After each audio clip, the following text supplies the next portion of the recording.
ఆ మహావిష్ణువుని అందరూ ఏమని కొలుస్తారు? కమల నయనుడు అంటారు. కమల నయనుడు అంటే కమలాలు లాంటి కన్నులు ఉన్నవాడని అర్థం కదా. సో ఇది వృత్తాంతంలోకి వెళ్దాం, పురాణాల్లోకి వెళ్దాం. ఒకసారి మనం పురాణాల్లోకి వెళ్తే గరుడ పురాణంలో ఒక స్టోరీ చెప్పబడింది అనమాట.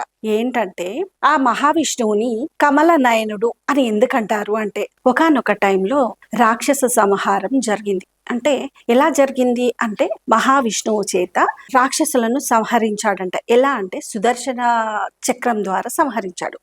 ఎట్లా ఆయనకు సుదర్శన చక్రం ఎలా వచ్చింది అంటే, దానికి ఒక వృత్తాంతం ఉంది. ఏంటంటే దుష్ట శిక్షణ శిష్ట రక్షణ అనేది జరుగుతున్న సమయం అన్నమాట. ఆ సమయంలో అందరూ దేవతలందరూ మహావిష్ణువు దగ్గరికి వచ్చి మమ్మల్ని కాపాడండి తండ్రి అని మొరపెట్టుకుంటారు. ఎందుకు అంటే రాక్షసులు కంప్లీట్ గా దేవతలపై సంహారానికే వస్తారు, యుద్ధానికి వస్తారనమాట. ఆ టైంలో వాళ్ళ దగ్గర ఉన్న ఆయుధాలు కూడా పనిచేయవు. అంటే అంత మొండి వాళ్ళన్నమాట రాక్షసులు. అప్పుడు దేవతల దగ్గర ఆయుధాలన్నీ అయిపోతాయంట, ఇంకా వాళ్ళే యుద్ధం చేస్తూనే ఉంటారట. అప్పుడు మహావిష్ణువు దగ్గరకు వచ్చి మమ్మల్ని కాపాడండి అని అడిగినప్పుడు తన దగ్గర కూడా ఆయుధాలే అయిపోతాయి. సో ఎలా అని చెప్పేసి ఆ మహాదేవుని దగ్గరికి విష్ణుమూర్తి వెళ్ళినప్పుడు, ఆ మహాదేవుడైనటువంటి శివుడు తపోనిష్టలు ఉంటాడు. ఎలా మరి ఆయనని ఇట్లా కదిల్చాలి, ఆయనని ఇట్లా మనము ప్రసన్నం చేసుకోవాలనే ఒక ఉద్దేశంతో మహావిష్ణువు ఏం చేస్తాడంటే, తను ఒకటి మొక్కుకుంటాడనమాట ఆ మహాదేవునికి. నేను 1000 కమలాలతోని నీకు నేను అర్చన చేస్తా తండ్రి, నువ్వు ప్రసన్నంగా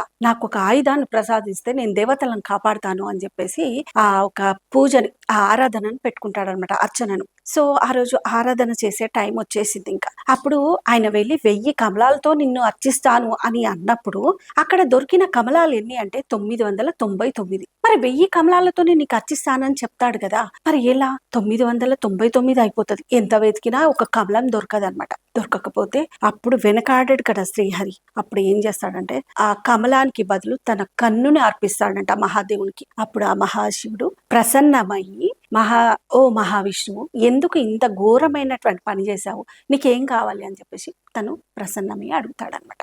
అప్పుడు ఈ రాక్షస సంహారాన్ని ఆపాలంటే నాకు ఒక ఆయుధం కావాలి, సో నాకు ఆయుధాన్ని ప్రసాదించండి తండ్రి అని అంటే, ఓకే నీ యొక్క భక్తికి నేను మెచ్చినాను, 1000 కమలాలతో పూజ చేస్తా అన్నావు, నీ యొక్క భక్తిని పరీక్షించడం కోసమే ఆ ఒక్క కమలాన్ని నేను నీకు అందుబాటులో ఉంచలేదని చెప్పాడంట. సో ఆ కమలాల బదులు తన కన్నును అక్కడ అర్చనలో పెట్టాడు కాబట్టి తనని కమలనయనుడివై నువ్వు అందంగా కనబడతావని ఆ యొక్క మహాశివుడు ఆ మహావిష్ణువుకి చెప్పాడంట ఆ టైంలో. తర్వాత ఆ రోజు ఆయనకి ఇచ్చినటువంటి ఆ మహా ఆయుధం పేరే సుదర్శన చక్రం. సుదర్శన చక్రాన్ని ఆ మహాదేవుడు ఈ మహావిష్ణువుకి ఇచ్చినటువంటి ఆయుధం అన్నమాట. అందుకే దుష్ట శిక్షణ శిష్ట రక్షణార్థము ఆయన మహాదేవుడు మహావిష్ణువుకి ఇచ్చినటువంటి ఆ ఆయుధమే సుదర్శన చక్రం. సో ఇది వృత్తాంతం. ఆ మహావిష్ణువుని కమల నయనుడు అని అందుకే పిలుస్తారనమాట.